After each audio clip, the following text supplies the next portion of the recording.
Hemos visto un cambio claro en la política de Estados Unidos hacia Oriente Medio. No lo llamaría una crisis en las relaciones entre Estados Unidos e Israel, aunque en Israel suenan las alarmas, y con razón. Sí, estos estados desearían con todas sus fuerzas un cambio de régimen en Irán. Les encantaría ver a los hutíes apartados del poder en Yemen. Los estados del Golfo ahora promovían la diplomacia entre Estados Unidos e Irán, porque entendían que, si fracasaba y se producía un conflicto militar directo entre Estados Unidos e Irán, ellos estarían en primera línea. La sociedad israelí se ha convertido en una sociedad genocida. Israel es un régimen cliente y proxy de Estados Unidos, y hará exactamente lo que se le ordene.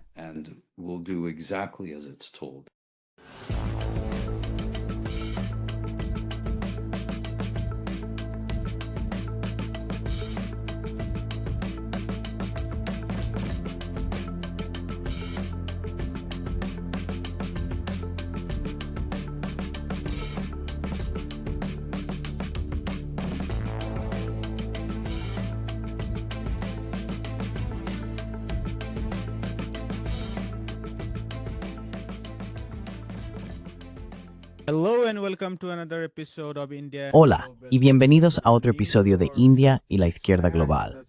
Si eres nuevo en nuestro programa, por favor, no olvides suscribirte.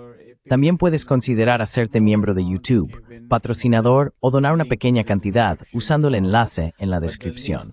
Pero lo mínimo que puedes hacer es darle like, compartir y ver el programa. Sin más preámbulos, déjame dar la bienvenida a Mouin Rabbani. Mouin es un analista de Oriente Medio especializado en el conflicto árabe-israelí y los asuntos palestinos. Mouin, bienvenido a India y la Izquierda Global. Muchas gracias. Es un placer estar con vosotros de nuevo. Hoy también hemos alcanzado los 100,000 suscriptores, solo para que nuestros espectadores lo sepan. Enhorabuena. Gracias. Si pudiéramos empezar, hay tanto de lo que hablar, pero si pudiéramos comenzar con tu opinión sobre el carro de Gideón, la renovada invasión terrestre de Gaza por parte de las fuerzas israelíes el 17 de mayo. ¿Qué crees que llevó a esta nueva invasión de Gaza?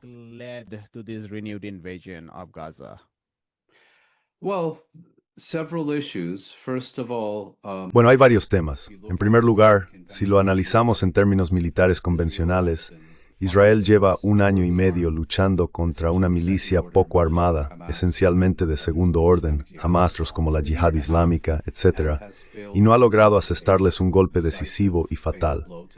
Así que espera que con una última ofensiva pueda tener éxito donde ha fracasado de forma constante desde octubre de 2023. Pero creo que lo que realmente estamos viendo es una agenda mucho más amplia, que tiene menos que ver con Hamas y con objetivos militares convencionales, y que en realidad es un ejercicio para intentar desplazar por la fuerza a todos o la mayoría de los habitantes palestinos de la Franja de Gaza fuera de su tierra natal.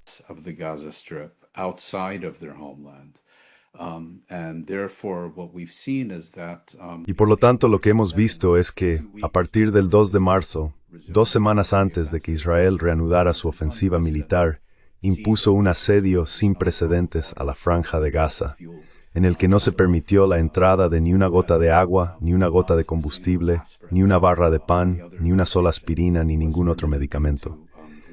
Israel prácticamente está describiendo su campaña actual como la solución final. Tienes, por ejemplo, a uno de los líderes israelíes más importantes, su ministro de Finanzas, Smotrich, declarando abiertamente que el objetivo de Israel es arrasar toda la Franja de Gaza para que no quede en pie ni una sola estructura en todo el territorio, concentrar a toda la población en bolsas en el sur de la Franja de Gaza y, esencialmente, forzarlos a abandonar su tierra natal.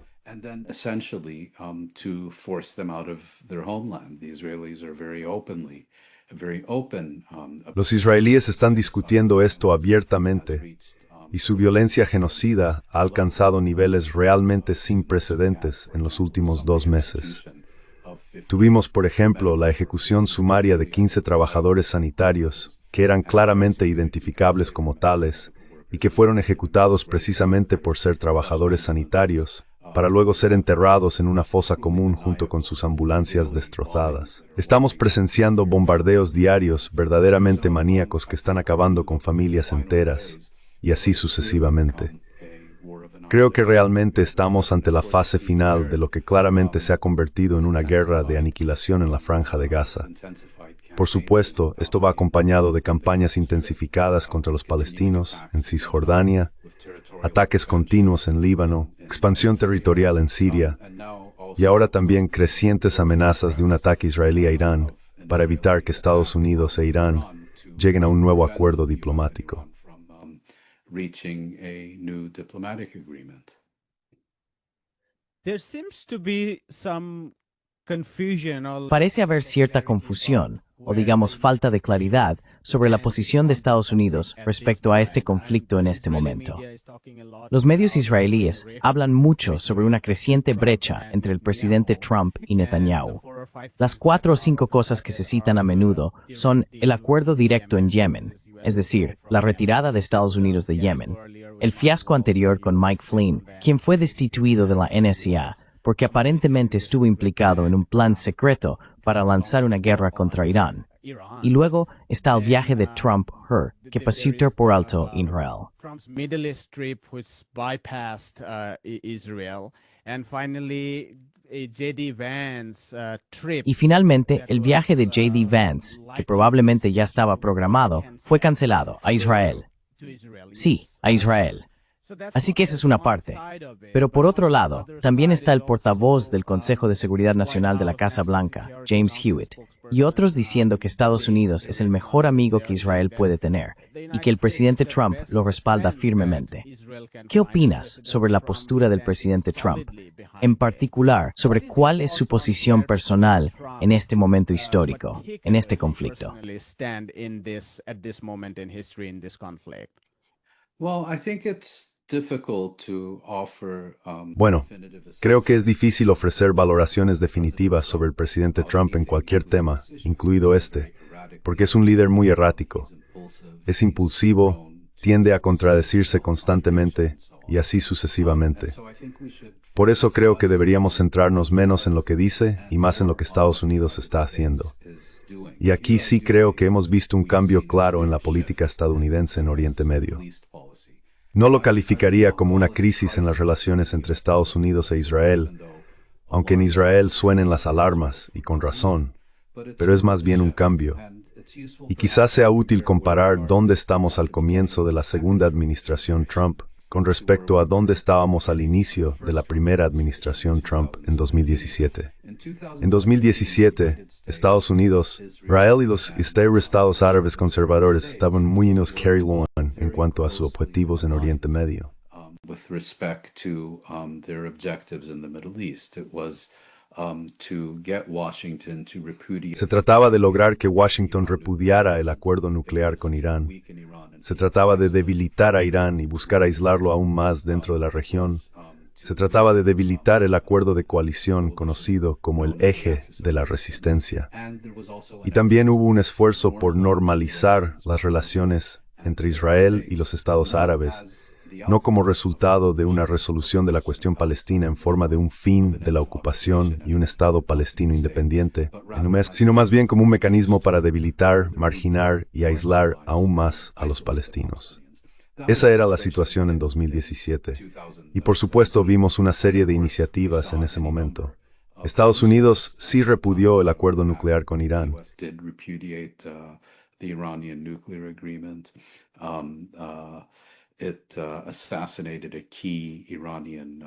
Asesinó a un importante general iraní, Qasem Soleimani.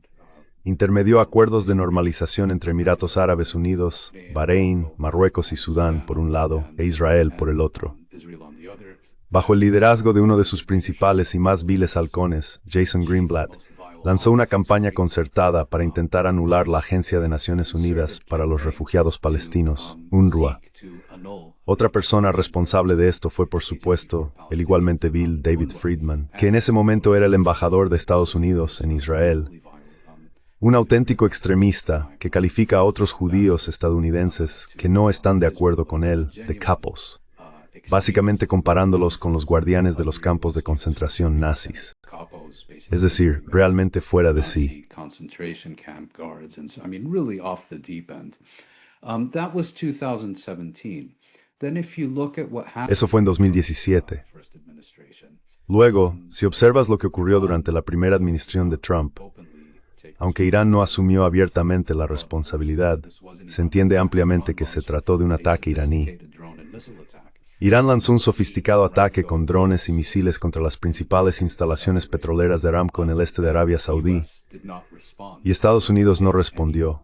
No tomó ninguna medida concreta en defensa de Arabia Saudí en respuesta a esos ataques. Los hutíes en Yemen lanzaron un número creciente de ataques con drones y misiles cada vez más sofisticados contra territorio saudí, y más tarde, también emiratí, y una serie de otros acontecimientos llevaron especialmente a los estados del Golfo a empezar a reconsiderar su posición. Así, los Emiratos Árabes Unidos anunciaron que se retiraban de Yemen, y Arabia Saudí también alcanzó una prolongada cesación de hostilidades con los hutíes.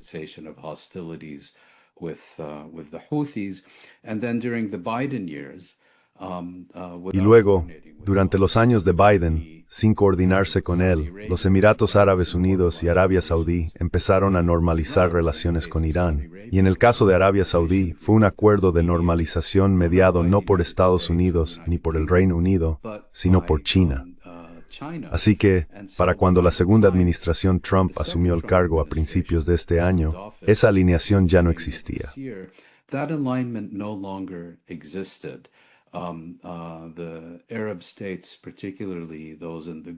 Los estados árabes, especialmente los del Golfo, ahora promovían la diplomacia entre Estados Unidos e Irán, porque entendían que si fracasaba y se producía un conflicto militar directo entre Estados Unidos e Irán, ellos estarían en primera línea, y que Estados Unidos junto con Israel serían incapaces o no estarían dispuestos a defenderlos. Ahora estaban bajo la presión de la opinión pública y de los acontecimientos, y ya no estaban dispuestos a simplemente dejar de lado a los palestinos y normalizar relaciones con Palestina, sino que exigían un precio por la normalización, al menos en el caso de Arabia Saudí.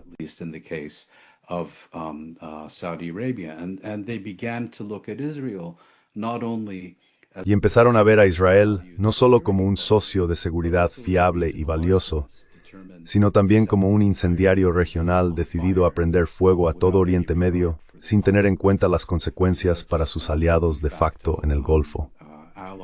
Entra en escena la administración Trump. Como sabéis, hay diferentes facciones dentro de la coalición que forma la administración Trump. Por un lado, están los neoconservadores, los halcones, los evangélicos cristianos, etc., que tienen posturas muy belicistas respecto a cualquier asunto relacionado con Oriente Medio. Y desde su punto de vista, es muy bueno que el siguiente brinchamente pronto.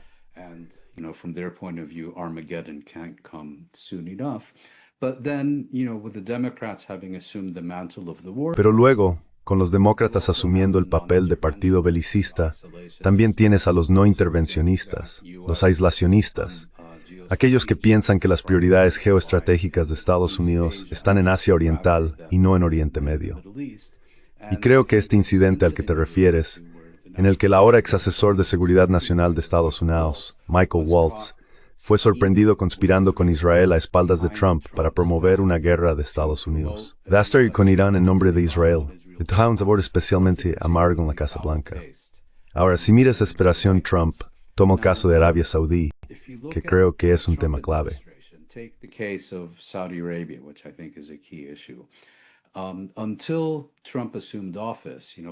Hasta que Trump asumió el cargo, ya fuera durante la primera administración Trump o durante los años de Biden, una mejora de las relaciones bilaterales entre Estados Unidos y Arabia Saudí, en forma de una garantía de seguridad estadounidense para Arabia Saudí, la venta de armas avanzadas a Arabia Saudí, la entrega de un programa nuclear civil a Arabia Saudí, o limitaciones en las relaciones de seguridad y tecnológicas saudíes con, por ejemplo, China. Todo esto se condicionó a la normalización saudí con Israel.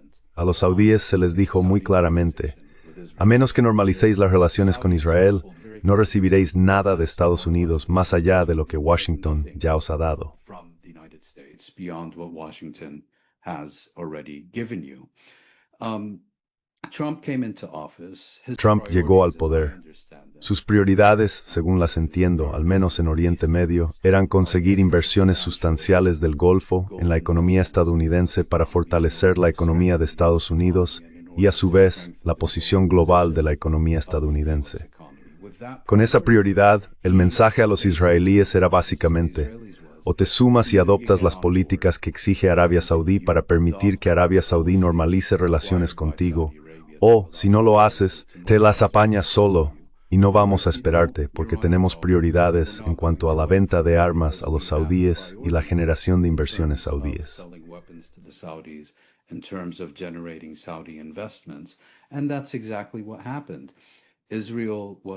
Y eso es exactamente lo que ocurrió. Israel fue marginado, y lo mismo sucedió en Yemen. Estados Unidos vio que estaba pagando un precio cada vez más alto por su continua campaña militar contra Ansarullah, los hutíes, en Yemen, y no estaba preparado para seguir haciéndolo.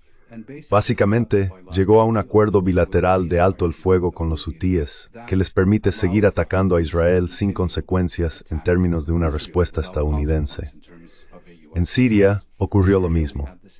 Israel y su lobby habían estado argumentando de forma constante que Estados Unidos debía mantener y prolongar sus sanciones sobre Siria, que se habían impuesto con el pretexto de castigar a un régimen que ya no existe.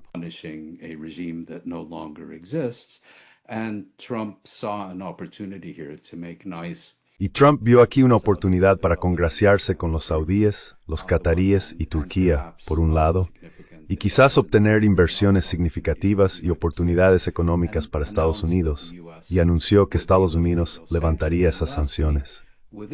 Por último, en cuanto a Israel y Hamás, la prioridad de Unidos era lograr la liberación de un soldado israelí retenido como rehén en la Franja de Gaza, que también tiene ciudadanía estadounidense. Como Israel no estaba dispuesto a entablar negociaciones serias sobre un nuevo acuerdo alto el fuego,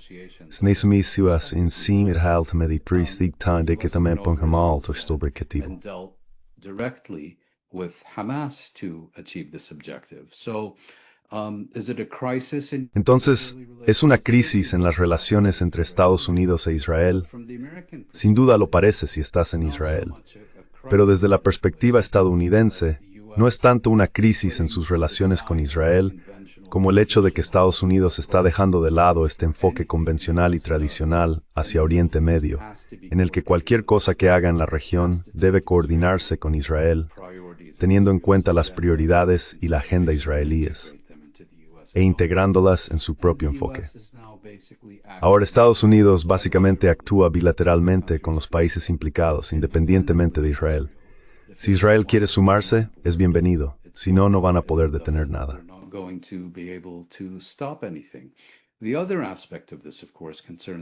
El otro aspecto de esto, por supuesto, concierne a los palestinos. Sabes, enfrentar el genocidio no es una política de Estados Unidos, ni tampoco una prioridad estadounidense. Poner fin a la ocupación no es un tema relevante para Estados Unidos.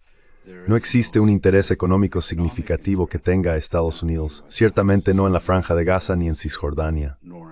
La política estadounidense hacia los palestinos solo cambiará si la ecuación de coste-beneficio en la región cambia. En otras palabras, si Estados Unidos percibe que sus relaciones con otros estados de la región se ven negativamente afectadas como resultado de su continuo e incondicional apoyo a la campaña militar genocida de Israel contra el pueblo palestino. No hemos llegado a ese punto. Todavía no estamos ahí. Puede que nunca lleguemos.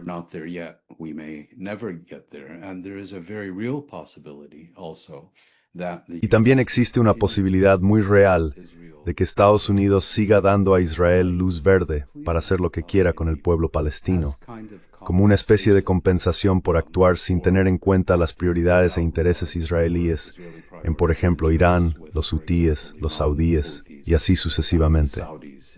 Sabes, estamos escuchando informes sobre una creciente presión estadounidense sobre Israel, por ejemplo, para aumentar la ayuda humanitaria en la Franja de Gaza, porque Washington no quiere parecer que es el principal responsable de una hambruna en la Franja de Gaza, ya que ha dado a Israel luz verde para impedir la entrega de una sola botella de agua o un grano de trigo en la Franja de Gaza.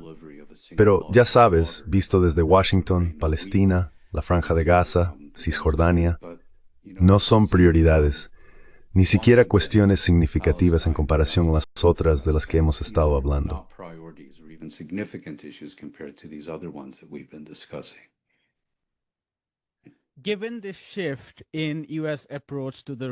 Dado este cambio en el enfoque de Estados Unidos hacia la región, donde el antiguo enfoque singular tomaba a Israel como el epicentro de su política hacia los estados del Golfo, así como su política sobre Irán y demás, como has explicado, pasando de eso a un enfoque más bifurcado, creo que aquí tengo dos preguntas. Una es, en lo que respecta a Palestina, ¿qué importancia tiene esta bifurcación? Porque se puede entender que los emiratíes y los saudíes serían absolutamente cruciales en cualquier cálculo estadounidense sobre Yemen, por ejemplo.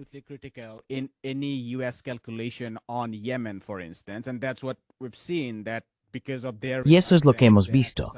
Debido a su reticencia, tuvieron que retirarse repentinamente. Comenzaron los bombardeos. Asuntos Exteriores apoyaba una invasión terrestre liderada por la Guardia Revolucionaria en Yemen para hacer retroceder a los hutíes. Eso nunca ocurrió porque sabemos que los saudíes y los emiratíes no querían meterse en ese lío. Hay un componente similar en Irán, porque tampoco quieren la desestabilización de la región. Y cada vez más, ven a Israel como una potencia expansiva, por lo que ahora se sienten más amenazados por Israel que por una expansión de Irán. Pero mi pregunta entonces es, en lo que respecta a Palestina, ¿cuánta influencia tienen los estados del Golfo Pérsico sobre Estados Unidos?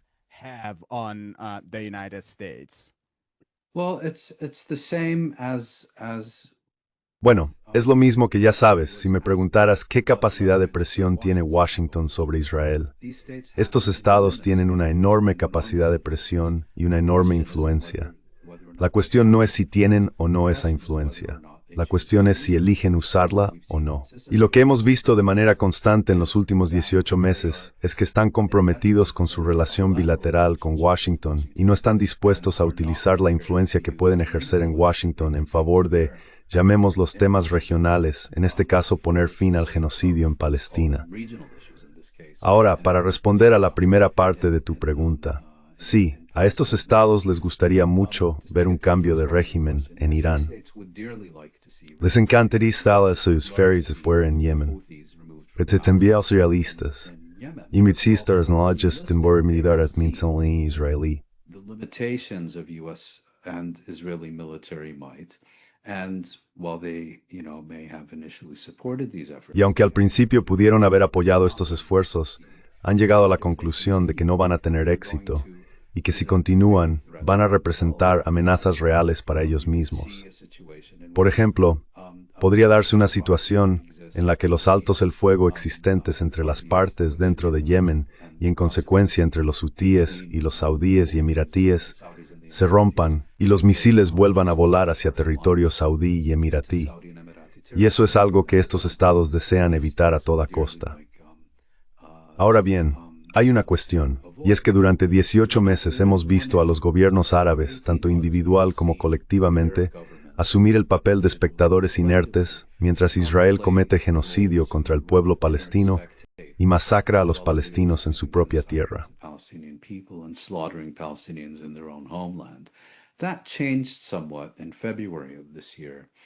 Eso cambió un poco en febrero de este año cuando Trump propuso su descabellado plan de la Gaza Riviera, porque ahora, de repente, Trump no solo estaba, como antes Biden, apoyando que Israel masacrara a los palestinos en la Franja de Gaza y en menor medida en Cisjordania, sino que respaldaba una propuesta para expulsar por la fuerza a toda la población de la Franja de Gaza y por extensión también de Cisjordania hacia el mundo árabe. Este constituye una amenaza directa frente a los territorios.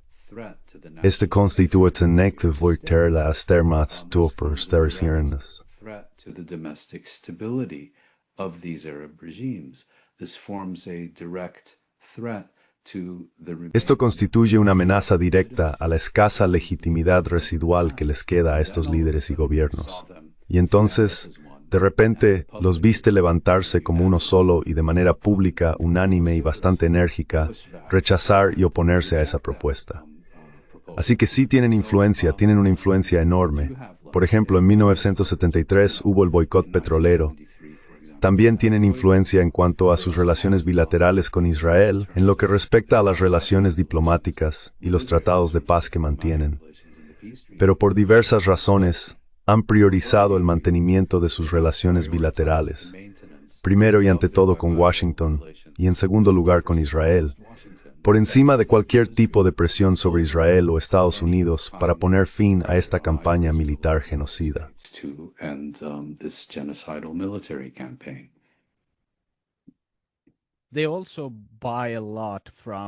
También compran mucho a Estados Unidos. Así que no solo invierten en el mercado de bonos y en la bolsa, sino que también compran mucho a Boeing. De hecho, esto también puede verse como otra parte del keynesianismo militar que mantiene a flote a industrias desesperadamente en apuros como Boeing. Así que, no es solo que los subsidios de defensa de $3,000 millones al año vayan a Israel, sino que el Golfo Pérsico también compra mucho, por lo que también tienen influencia a través de eso. Creo que mi próxima pregunta para ti es, si pudieras, cuéntanos tus pensamientos sobre cuán independiente es Israel a la hora de actuar como lo hace, aparte de Estados Unidos.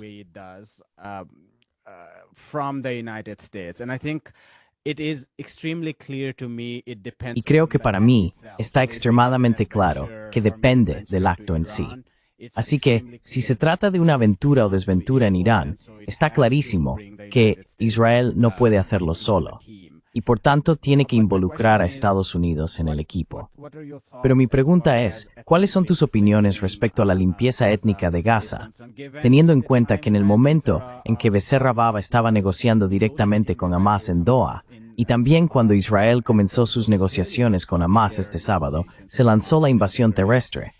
Sospecho que no se informó a los estadounidenses, pero podría estar equivocado. ¿Qué opinas al respecto? Informed to the Americans, but I could be wrong. What are your thoughts on that?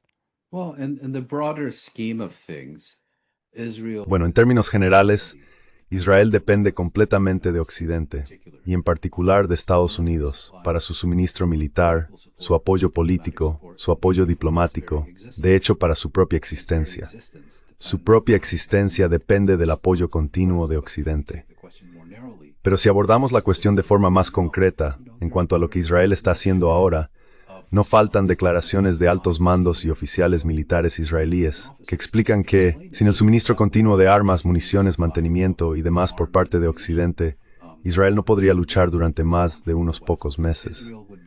Pero más importante aún, cuando se retire el apoyo político occidental, Israel tampoco podrá continuar. Si lo analizamos en términos económicos, el socio económico y comercial más importante de Israel, de hecho, es la Unión Europea y no Estados Unidos.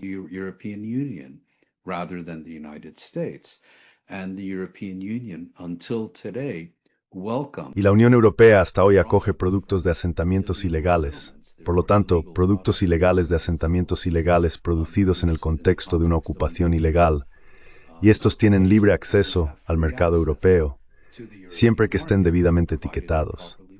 Así que la empresa de los asentamientos ha dependido, desde el principio, de este salvavidas hacia Europa para su propia existencia. No sería económicamente viable sin el mercado europeo. Y ya sabes, aquí hay una larga historia. Siempre que Estados Unidos ha visto una contradicción directa entre los intereses estadounidenses e israelíes, Estados Unidos invariablemente ha salido ganando. Lo vimos en 1956, cuando Estados Unidos ordenó a Israel que se retirara de la península del Sinaí y de la Franja de Gaza, que había invadido y ocupado en connivencia con los británicos y los franceses.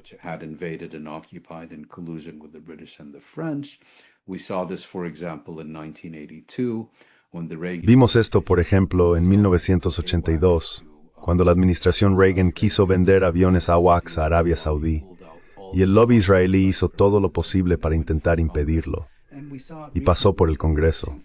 Y lo vimos recientemente en 2015, cuando Israel intentó evitar la ratificación o impedir que Estados Unidos respaldara el acuerdo nuclear con Irán, hasta el punto de que Netanyahu incluso fue al Congreso para dar un discurso e intentar socavar el acuerdo, y fracasó. Más recientemente lo vimos el mes pasado, cuando Trump hizo estos acuerdos con Arabia Saudí, con los hutíes, con Hamas, estaba negociando con Irán, levantó las sanciones a Siria, y así sucesivamente. Todo ello en contradicción con las prioridades israelíes. En otras palabras, siempre que hay un choque, Washington invariablemente gana. Porque es Estados Unidos una superpotencia e Israel quien es un aliado regional. And it's Israel that is a regional proxy. Israel does have enormous influence on issues. Israel sí tiene una enorme influencia en cuestiones que, de nuevo, no son de importancia estratégica para Washington, como Palestina, la expansión de los asentamientos o el genocidio en la Franja de Gaza. En esos temas, a Israel se le da carta blanca, no porque controle a Estados Unidos, sino porque son cuestiones en las que Estados Unidos no tiene mucho interés en imponer su voluntad sobre Israel, como sí ocurre con otros asuntos. Pero al final del día, seamos muy claros, Israel es un régimen cliente y proxy de Estados Unidos, y hará exactamente lo que se le ordene. Y lo que esto significa para la situación actual es que cuando Israel actúa de cierta manera, es porque tiene luz verde de Washington, o porque a Washington no le importa. Y cuando Washington deja claro que quiere que Israel cambie su comportamiento, pueden estar seguros de que el comportamiento cambiará. No hace falta más que una sola llamada telefónica.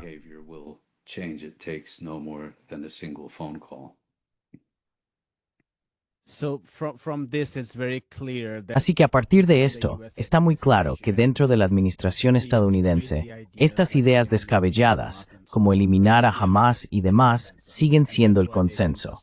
Y por eso, pueden limitarse a hablar de ayuda alimentaria, más ayuda alimentaria, y así sucesivamente. Eso es lo que dijo Marco Rubio, secretario de Estado, que el objetivo de eliminar a Hamas y permitir la entrada de ayuda alimentaria y médica no son incompatibles.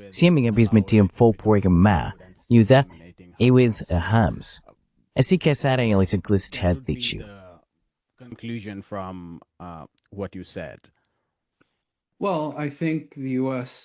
Bueno, creo que Estados Unidos reconoce que el ejército israelí es una máquina de matar muy eficaz. No tiene igual a la hora de lanzar bombas de 900 kilos sobre tiendas de campaña, hospitales, periodistas y demás.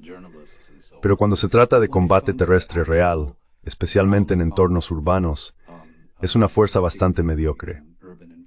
Así que sí, erradicar a Hamas, que al fin y al cabo es realmente una milicia de segundo orden en el esquema general de las cosas, eliminar a Hamas, victoria total, ofensiva final. Todo esto puede sonar bien como eslóganes, pero no guardan mucha relación con la realidad. Y creo que los estadounidenses reconocen que Israel es incapaz de lograr los objetivos que se ha propuesto.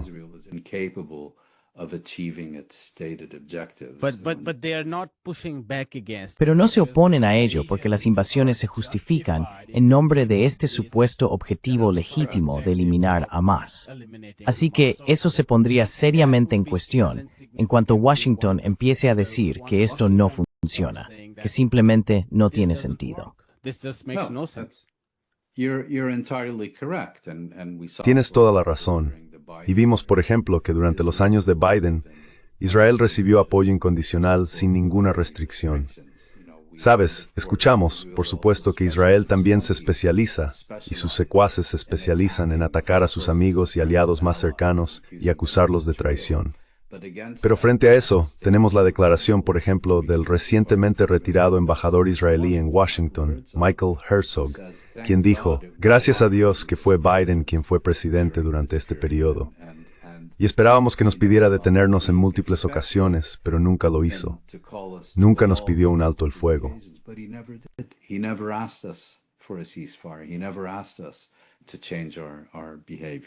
Él nunca nos pidió que cambiáramos nuestro comportamiento. Pero si miramos la situación actual, ya sabes, tuvimos la administración Trump, de hecho poco antes de que se inaugurara en enero, bastó una sola reunión entre la persona que es, a todos los efectos, el verdadero secretario de Estado, Steve Witkoff, y Netanyahu en Tel Aviv en enero, para básicamente decir, mañana va a haber un alto el fuego. Y mañana vas a empezar a implementar el acuerdo que has rechazado repetidamente cuando lo propuso la administración Biden. Y si no lo haces, a diferencia de lo que ocurría con Biden, va a haber consecuencias. And if you don't, unlike with Biden, there are going to be consequences. 24 hours later, Israel accepted the agreement and 24 horas después, Israel aceptó el acuerdo y comenzó a implementarlo. Por supuesto, luego Israel pudo escabullirse de él, y Witkoff le dio a Israel carta blanca para imponer, renovar su asedio y reanudar su campaña militar genocida. ¿Qué está ocurriendo ahora entre bastidores? Realmente no lo sabemos. ¿Existe realmente esa luz verde para que Israel continúe hasta que Washington decida que es incapaz de tener éxito? ¿O se están haciendo esfuerzos serios entre bastidores para idear un nuevo acuerdo? No lo sé. Lo que sí sé es que mientras se juegan o no estos juegos, se están perdiendo cientos de vidas y miles más están en peligro. and thousands more hang in the balance. I want to quickly go over two more questions. Quiero repasar rápidamente dos preguntas más. Mencionaste la centralidad de Europa en términos económicos para Israel. Estamos viendo algún tipo de cambio, aunque haya llegado un poco tarde y sea mucho más suave de lo que uno habría imaginado. Pero aparte de, ya sabes, España e Islandia, ahora algunos de los principales aliados, Reino Unido, Francia, han salido públicamente y han dicho que si esta crisis humanitaria continúa, tomarán medidas concretas en su contra. También se habla de algunos desarrollos en Reino Unido, sobre algunas sanciones muy leves al comercio y demás.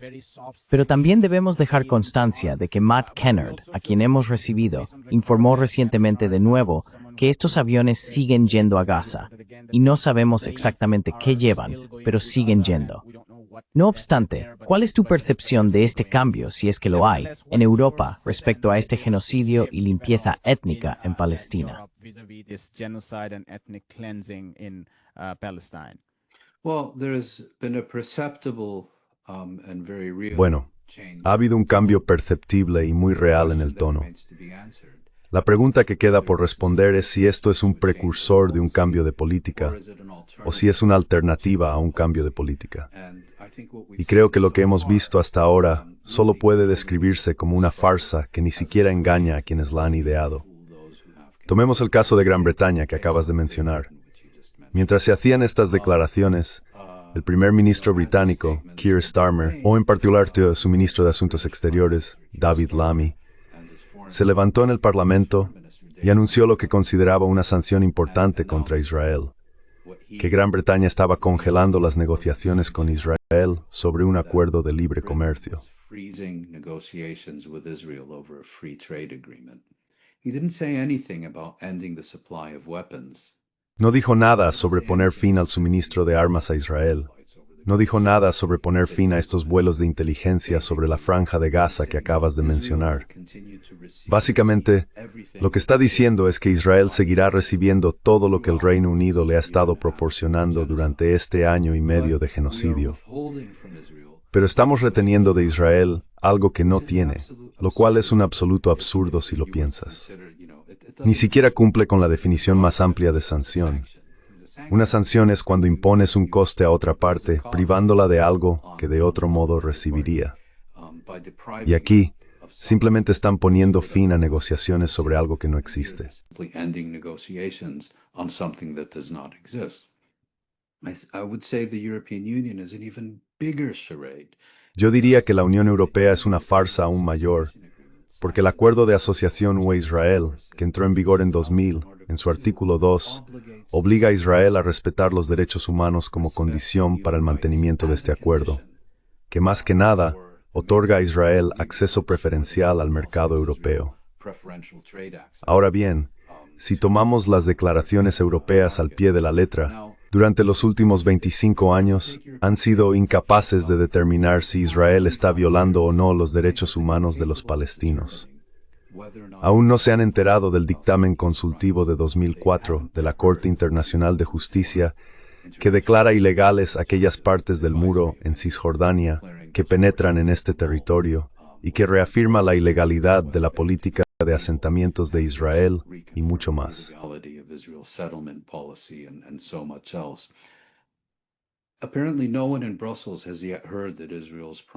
Aparentemente, nadie en Bruselas se ha enterado todavía de que el primer ministro de Israel, así como su ex primer ministro y ex ministro de Defensa, han sido procesados por la Corte Penal Internacional y son fugitivos internacionales de la justicia, buscados por crímenes de guerra y crímenes de lesa humanidad.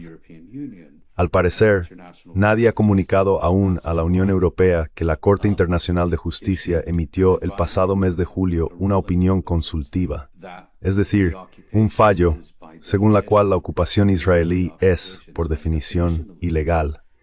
Y aparentemente aún no se ha traducido a ningún idioma que entienda algún funcionario de la Unión Europea que la Corte Internacional de Justicia en enero del año pasado determinó que Israel está plausiblemente acusado del delito de genocidio por parte de Sudáfrica en virtud de la Convención sobre el Genocidio de 1948.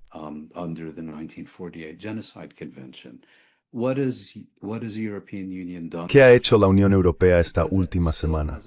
Como todavía no tiene ni idea de si Israel está cumpliendo o no con sus obligaciones en materia de derechos humanos, ha decidido que lo que se necesita en este momento es una revisión para determinar si Israel está o no violando los derechos humanos. Y sabemos perfectamente cómo va a terminar esto.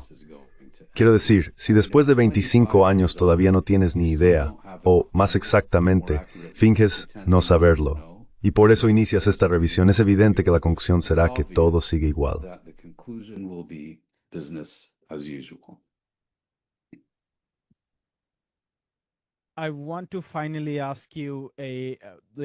Quiero preguntarte finalmente un poco sobre cómo interpretas estas protestas dentro de Israel. Lo que me llamó la atención fue el informe de Al Jazeera sobre esto, que decía que, aunque es cierto que la mayoría de la gente en Israel no ve a los palestinos como personas, para ellos simplemente son una amenaza, y dicen que eso sigue siendo así. Sin embargo, en el contexto de la guerra, Al Jazeera afirma que hay un cambio muy significativo. Ahora, la mayoría de la gente no quiere la guerra, por diversas razones. Algunas personas simplemente no simpatizan con Netanyahu, otras desconfían de él. De hecho, un informe señala que 100,000 se han negado a participar.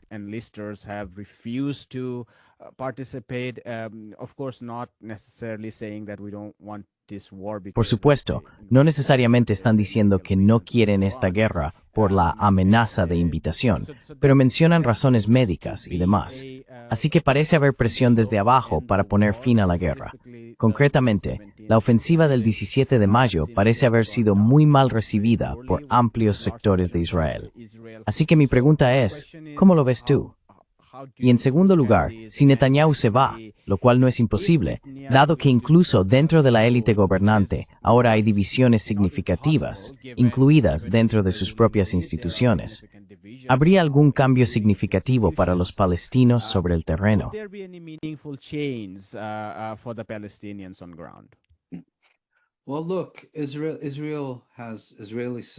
Bueno, mira, la sociedad israelí se ha convertido en una sociedad genocida.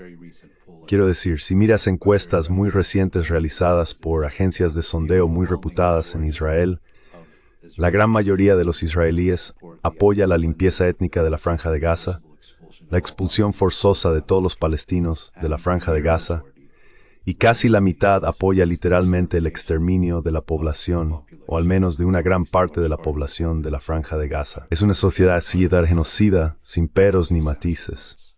Punto. Y la evidencia es abrumadora. Esos extremos. La sociedad en su conjunto se ha inflamado en genocida luego el último año, más o menos.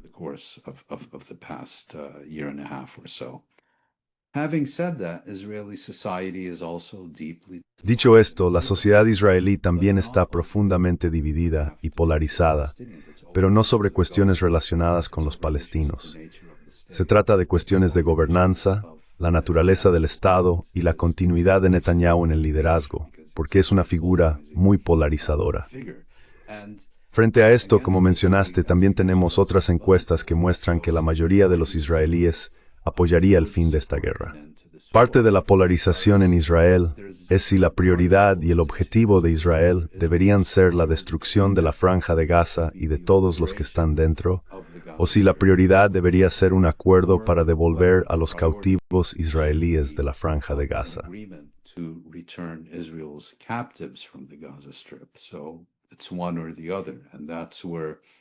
Así que es una cosa o la otra. Y ahí es donde la mayoría se ha decantado por priorizar la recuperación de sus cautivos. Pero este movimiento ha existido desde el principio. Sí, está ganando fuerza, pero ten en cuenta que Netanyahu es un demagogo muy experimentado y hábil que ha superado a todos sus rivales durante más de una década, incluidos aquellos que estaban dentro de su propio gobierno, dentro de su propio partido. Básicamente, ha hecho trizas a todos los adversarios dentro del sistema político israelí en los últimos años. Sí, está bajo una presión creciente, pero realmente no veo muchas posibilidades de que caiga del poder y sea reemplazado en un futuro próximo. Falling from power and being replaced anytime soon. But perhaps to answer the more important part of your question. Pero quizás, para responder a la parte más importante de tu pregunta, las alternativas en esencia no difieren mucho, al menos en estos temas clave que hemos estado discutiendo.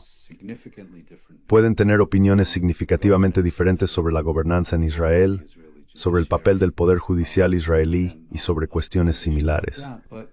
Pero con frecuencia, la oposición israelí supera a Netanyahu en su beligerancia y hostilidad hacia los palestinos, los iraníes o quien sea, lo cual es lo que cabría esperar en una sociedad cuyas élites han sido atrapadas por lo que algunos describen como una manía genocida, como vemos tan a menudo en sus programas de noticias, en sus periódicos y demás.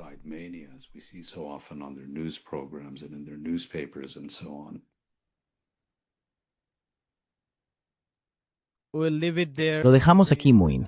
Ha sido una conversación muy esclarecedora y gracias por aclarar estos acontecimientos en la región. Muchísimas gracias. Ha sido un placer hablar con usted. Muchas gracias por invitarme. Hola, me llamo Ayushman. Junto con Jyotishman, hemos creado esta plataforma. Durante los últimos 2 años, hemos intentado crear contenido para las fuerzas de izquierda y progresistas. Hasta ahora, hemos entrevistado a economistas, historiadores, comentaristas políticos y activistas. Si te ha gustado nuestro contenido y quieres que construyamos un archivo para la izquierda, tengo 2 peticiones para ti. Por favor, considera hacer una donación a la causa. El enlace está en la descripción de abajo. Además, si no puedes hacerlo, no te sientas mal. Siempre puedes dar like a nuestros videos y compartirlos con tus compañeros. Por último, no olvides suscribirte al canal. Don't forget to hit the subscribe button.